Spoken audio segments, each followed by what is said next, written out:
Hello students. So in this video I will explain what are the different ways to input or enter values in a Java program. So we already know that there are four different ways. First is the direct assignment method, next is function argument, third by using input stream reader, and fourth by using scanner class. So in today's video I will explain only two types, that is the first two types. First is direct assignment and second is the function argument method.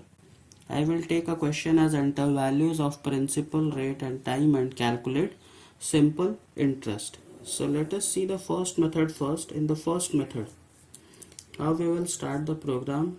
So class, let the class name be simple interest. Remember, there will be no space in between a class name. Okay, before entering the values you should be able to decide which values you have to enter. Like in this program there will be how many variables? 4. One for principal, one for rate, another time, and the last one is simple interest. So remember that what you have to calculate. So here we have to calculate simple interest, so we will enter only 3 values, that is principal, rate and time. So let us begin with the first method, that is direct assignment. So after writing class name we always write public static void main and in bracket string argument s. After that we will declare the variables. So the variables, you can take any data type. Basically these are numbers, so you can go for either integer, long, double, that already we have discussed. So let us take integer p for principal, r for rate and t for time. Simple interest I will take double because we know the formula of simple interest, so division will take place. So in this case I will take double and let the variable name is si. Okay, so now we have to enter the values. Either you want, you can enter a message, or it is not required because it is direct assignment, so directly value will be assigned by using the equal operator. So here p value, let us take, let it be 5000.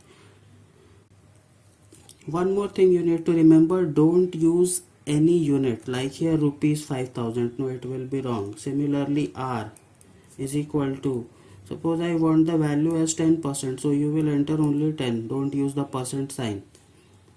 T, let it be 3, don't write years after writing 3. So after that we will write the formula for SI, that is P multiply R T and then whole is divided by 100. At last we will print system out println simple interest is equal to SI. So see this part, this is where I have entered the values.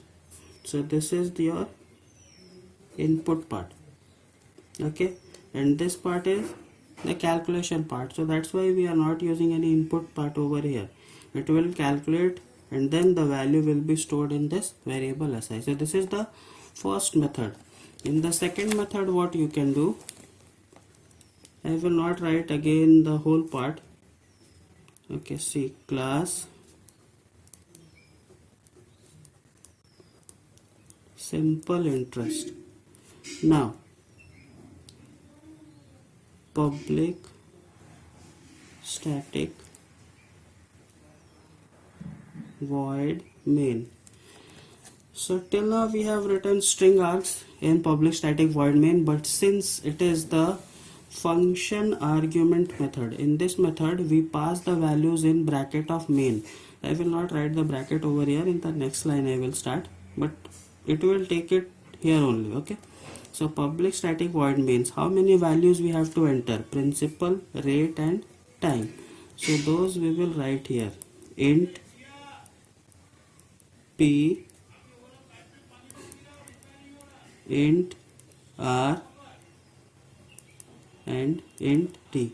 These values we have to enter, so we will write them in bracket of main. That's how this function argument method works. Now remaining. Now already we have entered the values here. Okay, when you will execute the program, it will ask the values to be entered in this one.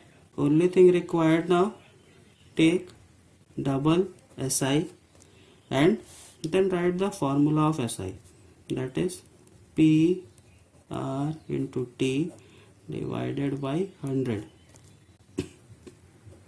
and then print the value.